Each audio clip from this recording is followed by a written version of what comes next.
Hello everybody, today we're going to do our third read aloud for our Pride Month picture books. And today I have a special book called The Sissy Duckling by Harvey Fierstein. And Harvey Fierstein is one of my favorite Broadway actors, and so some of you who are listening might know him. He was the original Edna in Hairspray, and he did an amazing job. He was the first man to dress in drag on Broadway. So he wrote this book. It was written quite a long time ago, so it was a book that was very controversial when it first came out, and there are some things that might be a little bit outdated in it, but nonetheless the story is fantastic, so we're gonna read it. So, The Sissy Duckling.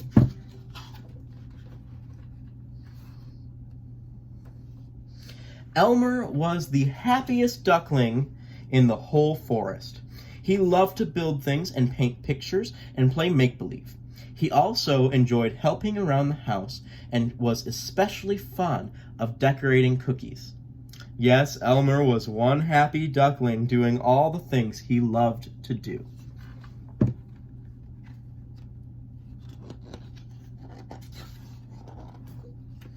Unfortunately, there wasn't a single other little boy duckling who liked to do any of the stuff that Elmer did. Not one. They boxed while Elmer baked. They built forts. Elmer made sandcastles. They had a football game, and Elmer put on a puppet show. Sometimes Elmer played with the girls, but most of the time, he played alone. "You'll never get along in the world if you don't learn to play with others," Papa Duck told his son. "It's time for you to learn baseball." "How about I put on a halftime show instead?" offered Elmer. Papa Duck just shook his head. "What's the point?" Elmer asked. "I can't catch and I can't throw."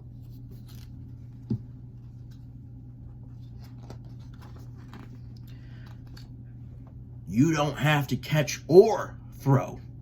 Just hit the ball," said Papa, plunking a batting helmet onto Elmer's little head. "This is going to be a disaster," thought Elmer, as the first pitch streaked past his beak. "Batter can't hit, batter can't hit," chanted the catcher. Elmer snapped back. "Do I point out your shortcomings?" as the second pitch whizzed past his bat. The umpire called, "Strike two!" "Swing!" hollered Papa. "Swing!" And another pitch flew right into the catcher's glove. "Strike three!" cried the umpire. "You're out!" "Really? I'm all done?" Elmer asked, tossing aside his helmet and bat. "Thanks for a swell time, fellas," he announced. "See you in the postseason." And then, to the amazement of all, he skipped merrily away.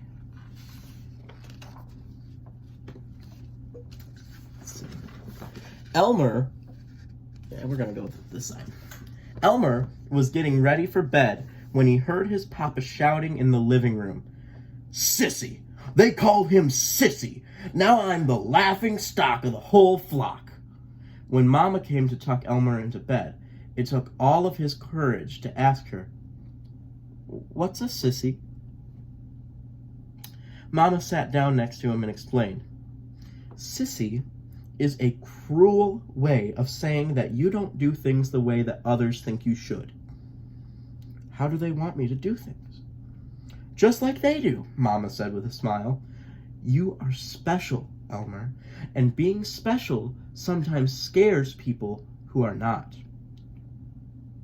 "I don't want to be special," Elmer quietly confessed. "But you are," Mama said, holding Elmer close. "And one day you will amaze us all."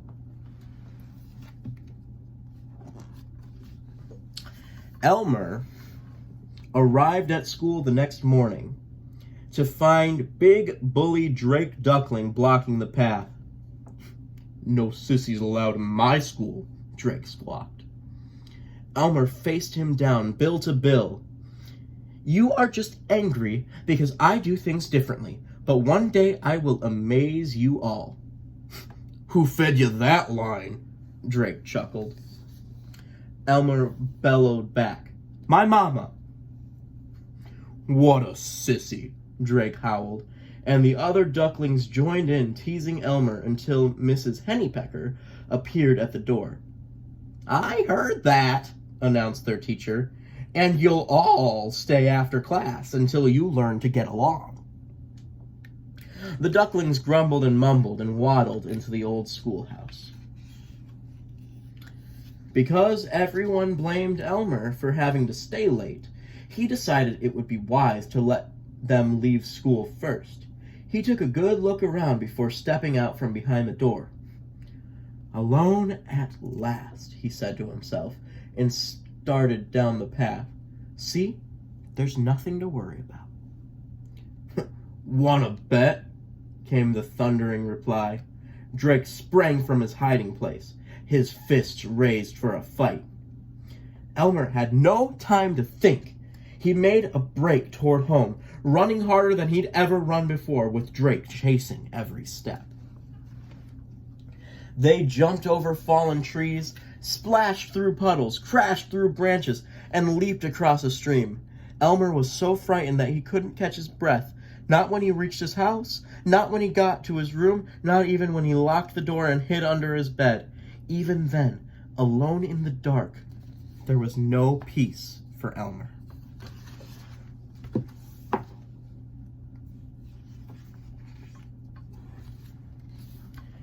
"He ran away instead of fighting," Papa bellowed. "He was being chased," Mama argued back.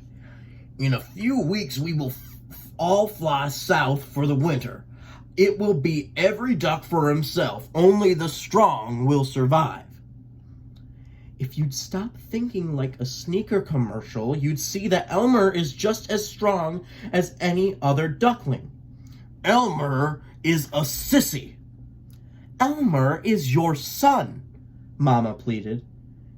"He's no son of mine," declared Papa. Poor Elmer heard his father's words, and his heart crumbled to pieces.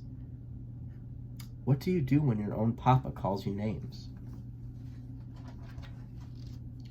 Elmer didn't want to make his mama unhappy or his papa angry anymore. He filled a pillowcase with his paints and tools and a picture of his parents. He tied up a bundle and carried it away into the night.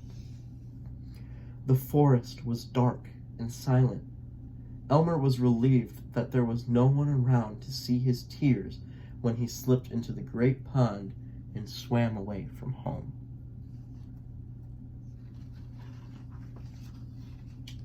Elmer stepped onto the opposite shore and looked around. He found a hollow tree hidden deep in the forest. "No one will ever find me here," he thought. Just as Elmer had made his own toys, he now used his special talents to make his new home. He built a comfy bed and a warm fireplace and a door to protect him from the chilling winds. "My house has everything I could ever want," he boasted. "Everything except my mama and papa."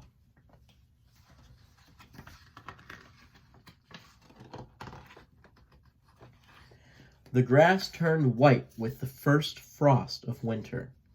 Elmer knew he would soon be the only duck left in the forest. His heart ached to see his parents once more before they flew south. As quietly as he could, he paddled back across the great pond and arrived just in time to see the flock readying for their journey. "We can't go without Elmer," he heard his mama cry. "We can't stay here," Papa replied. "If only I knew he was all right," Elmer whispered to himself from his hiding place.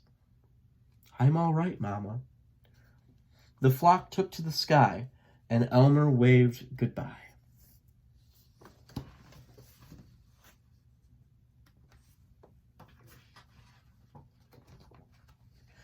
Just then, a shot rang out, shattering the cold. Hunters leaped from behind trees, their guns blasting. The ducks screeched in fright, struggling to fly fast and high as they could. Shot after shot tore through the air, and ducks fell like autumn leaves from the sky.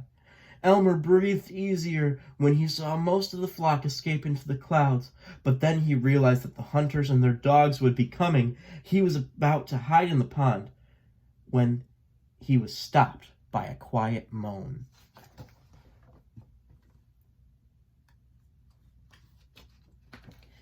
Terrified as he was, Elmer followed the sound. He parted the tall grass, and there, to his astonishment, he found his wounded Papa. "Fly away, Elmer," Papa pleaded. "You don't see any other ducks coming back to rescue me. For once in your life, can't you act like a normal duck?" he argued. "Forget me and save yourself. That's what every other duck would do." With all his strength, Elmer lifted the old duck and carried him to the safety of the pond. It may not have been what any other duck would do, but Elmer knew in his heart that it was the right thing for him to do.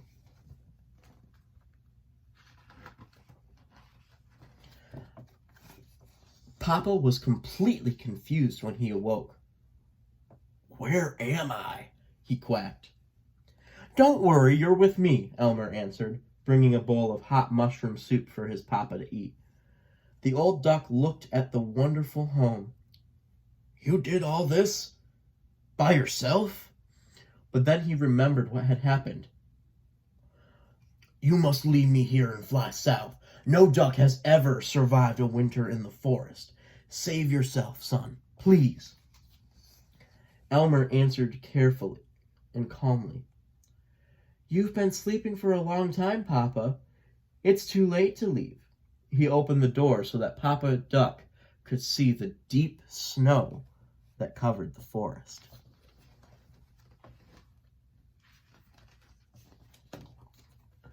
"Oh, son, what have I done to you?" "Don't worry, Papa," Elmer chided. "We're going to have fun." And he was right. All winter long, they played games and told jokes and made things and laughed and talked and got to know each other. It was on a warm, cloudless morning that the sky exploded with the sounds of honking and flapping. Spring had come, and the ducks were returning home. They gathered in the large field to give thanks for the safe journey. As the newly elected leader of the flock, Drake Duckling, asked for a moment of silence to remember all their fellow ducks who had not made it through the winter. "And let's not forget the one shot by the hunters last fall." "And Elmer," Mama called out. "Don't forget we lost my Elmer, too." "Now, who could forget Elmer?" Drake chuckled. "That little sissy." The other ducks joined in the laughter until a voice boomed forth. "If Elmer is a sissy, then I wish I were a sissy too." Drake angrily demanded, "Who said that?" To everyone's shock, Papa stepped forward. "Papa? It was impossible. No duck had ever survived a winter in the forest. Not one. Not ever. Never." Mama ran to embrace Papa as the other ducks wondered, "How?" Elmer was so engrossed in cooking a pot of dandelion stew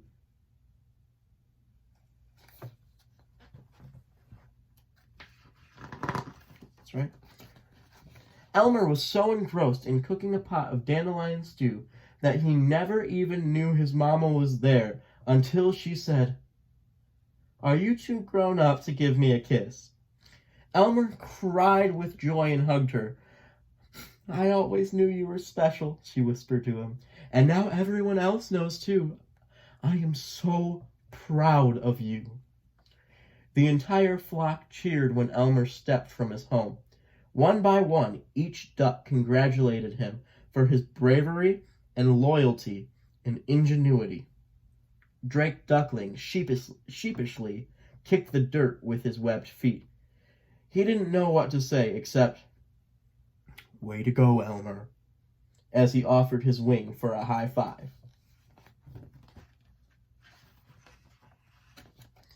Elmer took a deep breath and then spoke his mind. "I want to make one thing perfectly clear. I'm the same duck I've always been. I've not changed. I am a big sissy and proud of it."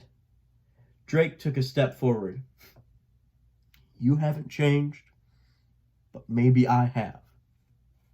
Again, he offered his wing, and this time Elmer slapped it as hard as the flock rushed. This time Elmer slapped it hard as the flock rushed to surround their hero. Over the years, Elmer learned that he was not so very different after all. Out in the world, he met lots of other ducks just like himself. No, Elmer was not so different, but he always did remain special. And that is the story of the Sissy Duckling. I hope you liked it.